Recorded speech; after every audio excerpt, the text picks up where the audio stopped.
राधिका और मोना सगी बहनें थीं, लेकिन दोनों के व्यवहार में जमीन आसमान का फर्क था। राधिका जहाँ शांत स्वभाव की थी, वहीं मोना बहुत ही उग्र स्वभाव की थी। राधिका सबको लेकर चलना चाहती थी और सबसे मेलजोल बनाकर रखना चाहती थी, लेकिन मोना बहुत ही घमंडी थी और उसके हिसाब से वह सबसे ज्यादा काबिल है और किसी से ज्यादा मतलब नहीं रखती और अपने ही घमंड में चूर रहती थी। इनकी माँ उर्मिला देवी भी मोना जैसी ही थी, या यह बोल सकते हैं कि मोना ने उर्मिला देवी के ही लक्षण पाए थे और मोना अपनी माँ के नक्शे कदम पर चलती थी। मोना की माँ ने कभी अपने रिश्तेदारों से या पड़ोसियों से ज्यादा संपर्क नहीं रखा, हमेशा अपने घमंड में रही और एक अलग ही प्रकार की अकड़ में यह दोनों माँ बेटी रहती थी। लेकिन राधिका ऐसी नहीं थी, इसलिए उर्मिला को मोना से अधिक प्यार था और राधिका को वह बिल्कुल भी पसंद नहीं करती थी, क्योंकि राधिका उनके कहे अनुसार नहीं चलती थी। वह सबका मान सम्मान करती थी और सबसे बनाकर रखती थी, जिसकी वजह से सारे रिश्तेदार और पड़ोसी राधिका को बहुत पसंद करते थे और मोना और उसकी माँ को नापसंद करते थे, क्योंकि उर्मिला बहुत ही ज़्यादा घमंडी थी और उन्हें अपने पैसों का भी कुछ ज़्यादा ही घमंड था। उनके पति शहर के जाने माने बिजनेसमैन थे और पैसों की कोई कमी नहीं थी। वह अपने काम में ज़्यादा व्यस्त रहते थे और घर परिवार में अधिक समय नहीं दे पाते थे। क्योंकि मोना उर्मिला जी की लाडली बेटी थी, इसलिए उर्मिला जी राधिका से चिढ़ती थी, जबकि राधिका भी उनकी अपनी सगी बेटी थी। लेकिन वह उनके नक्शे कदम पर मोना की तरह नहीं चलती थी, इसलिए उर्मिला जी ने राधिका को बिल्कुल भी पसंद नहीं किया था और उसके साथ सौतेली बेटी जैसा व्यवहार करती थी। अगर राधिका भी मोना की तरह अपनी माँ जैसी हो जाती तो शायद उसे भी वह उर्मिला देवी बहुत पसंद करने लगती। खैर, समय ऐसे ही निकल रहा था और अब राधिका की शादी की बात घर में चलने लगी, क्योंकि राधिका बड़ी थी और मोना छोटी बहन थी। कई जगहों से रिश्ते आ रहे थे, पर हर जगह उर्मिला जी अपने पैसों के घमंड में रिश्ते के लिए मना करती जा रही थी, क्योंकि हर लड़के वालों को वह अपने से कम आंकती थी। ऊपर से राधिका देखने सुनने में भी काफी खूबसूरत थी, तो उर्मिला जी के हिसाब से उनकी बेटी के लायक जब तक रिश्ता नहीं मिलेगा, वह अपनी बेटी की शादी नहीं करेंगी। इस वजह से राधिका की उम्र बढ़ती जा रही थी। कारण कहीं न कहीं उर्मिला जी और मोना ही थे, क्योंकि वह दोनों हर रिश्ते में कोई ना कोई कमी निकाल देते थे और फिर उसके बाद दोनों माँ बेटी मिलकर राधिका को ताना मारती थी कि पता नहीं तेरे नसीब में क्या लिखा है, कहीं भी तेरे शादी की बात नहीं बनती और तेरी वजह से मोना की उम्र भी निकलती जा रही है। क्योंकि तू बड़ी है तो पहले तो तेरी ही शादी होनी चाहिए। जब तेरी शादी ही नहीं होगी तो हम मोना के बारे में कैसे सोचेंगे। और पता नहीं क्या क्या उल्टी सीधी बातें मोना और उर्मिला राधिका को सुनाती रहती, जिसे सुनकर राधिका बहुत दुखी होती। उसे बहुत अच्छे से पता था कि उसकी शादी क्यों नहीं हो रही है, लेकिन वह क्या करती। उसने सब कुछ हालात और समय पर छोड़ दिया था। इधर उर्मिला जी और मोना के ताने दिन ब दिन बढ़ते जा रहे थे। उर्मिला जी ने तो यहाँ तक कह दिया था कि इसके तो भाग्य ही खराब है, जहाँ जाएगी वहाँ नाश ही होगा, इतनी बेकार भाग्य है इसके, देख लो इसकी शादी तक नहीं हो रही है, पता नहीं कैसा नसीब लेकर आई है और इसकी वजह से मेरी छोटी बेटी की शादी में भी विघ्न आ रहा है। इसकी वजह से मैं अपनी छोटी बेटी मोना की शादी थोड़ी ना रोकूंगी, 1-2 साल और देख लेती हूँ, फिर मैं अपनी छोटी बेटी मोना की शादी करूंगी, क्योंकि मोना तो बहुत ही भाग्यशाली लड़की है और उसकी शादी तो एक बार में ही हो जाएगी। आखिर मोना उर्मिला जी की लाडली बेटी जो थी, तो वह हर तरह से मोना के लिए अच्छा ही बोलती थी और राधिका क्योंकि उर्मिला जी के नक्शे कदम पर बिल्कुल भी नहीं चलती थी, इसलिए वह उनके लिए सौतेली थी।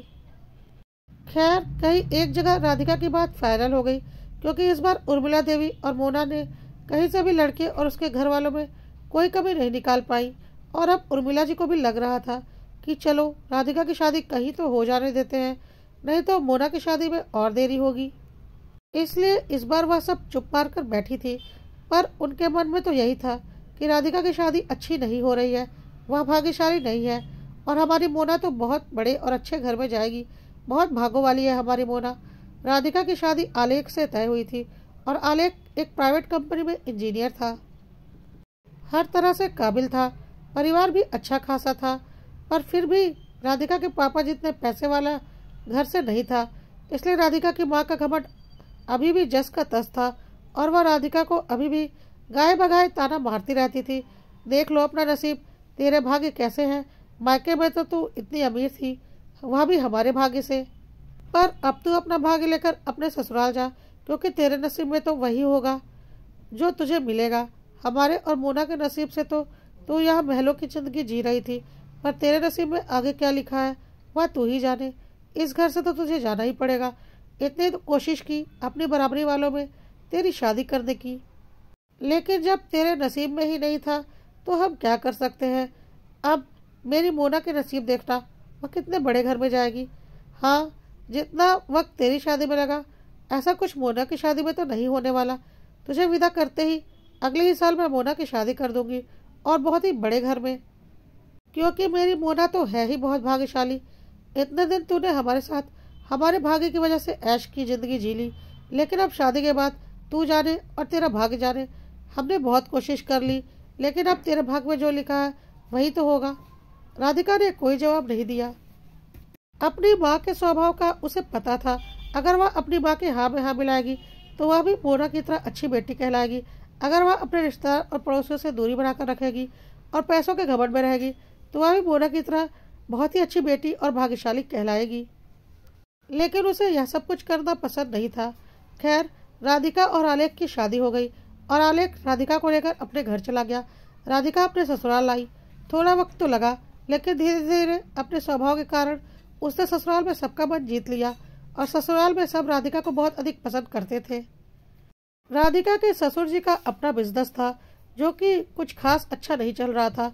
लेकिन राधिका जब से इस घर में आई थी, ससुर जी का बिजनेस दिन दुगनी रात चौगनी तरक्की करने लगा और धीरे धीरे वह शहर के जाने माने बिजनेसमैन में गिने जाने लगे।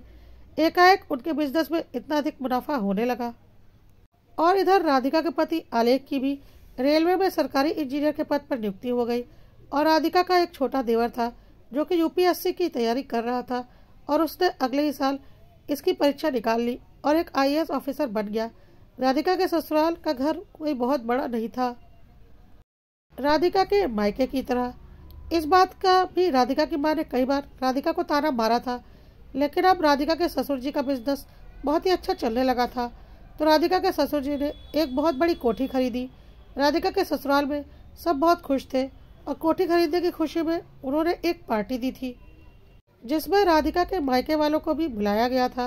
राधिका की माँ तो अपने घमंड में चूर थी, लेकिन फिर भी बेटी का ससुराल था, तो राधिका की माँ उर्मिला देवी, राधिका के पापा और राधिका की बहन मोना कोठी खरीदने की पार्टी के लिए आए हुए थे।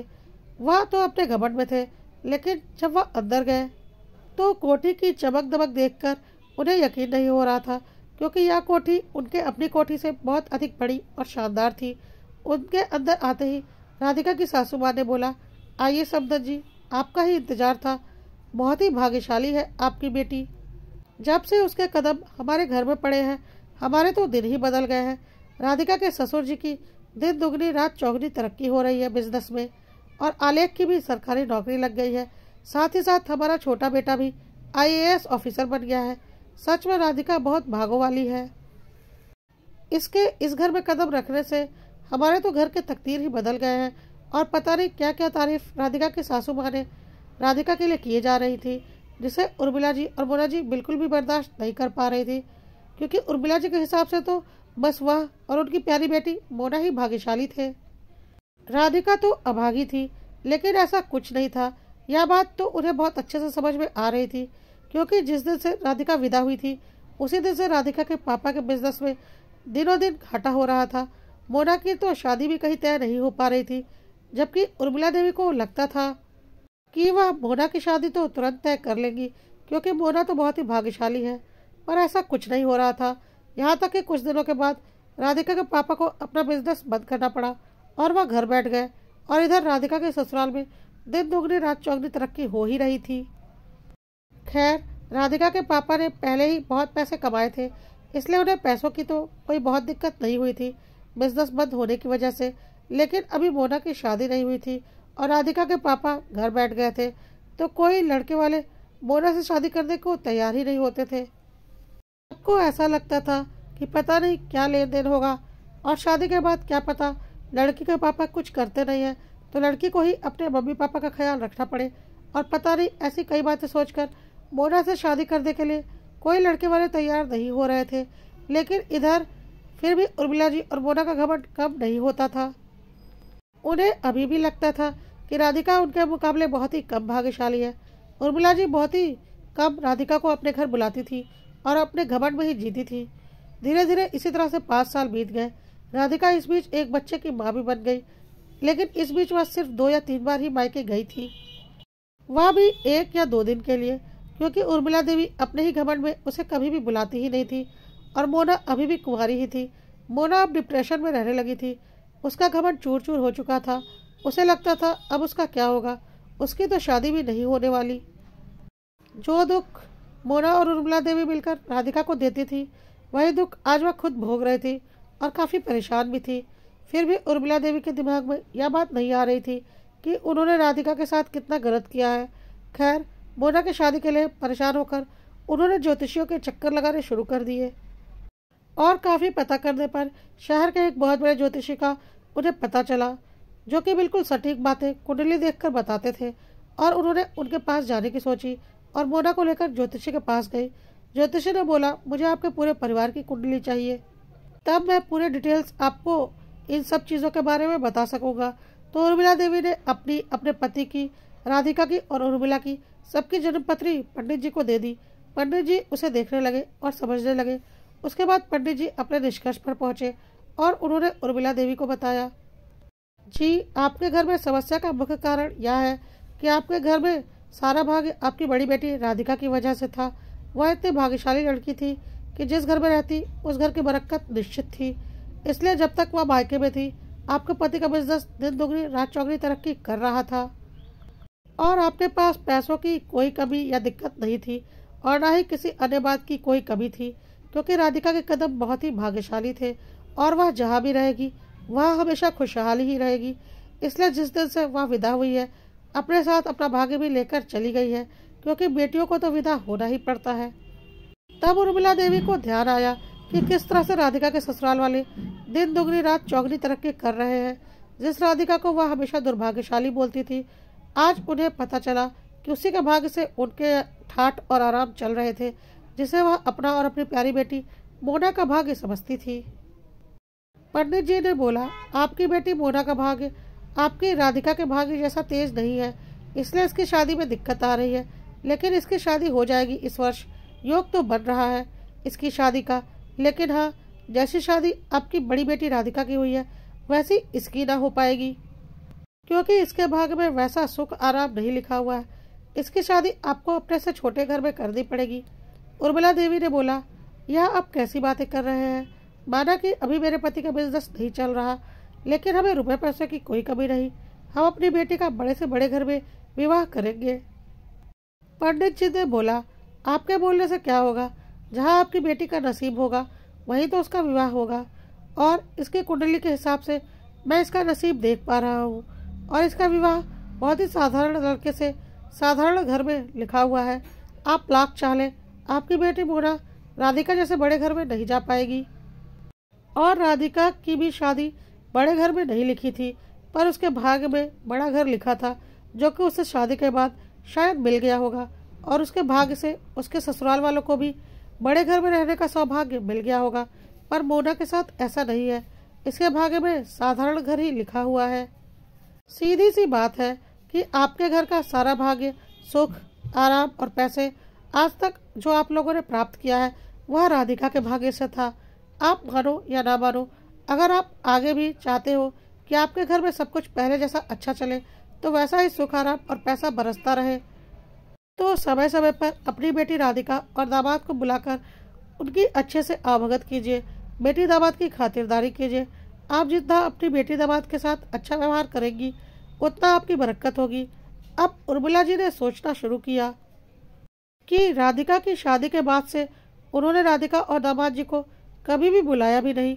1-2 बार ही वह आए भी हैं तो रुके नहीं, और ना ही उर्मिला देवी ने उन्हें रोकने की कोशिश की, बल्कि उनकी तो कोशिश रहती थी कि जल्दी से जल्दी राधिका और दामाद जी वहाँ से चले जाएं।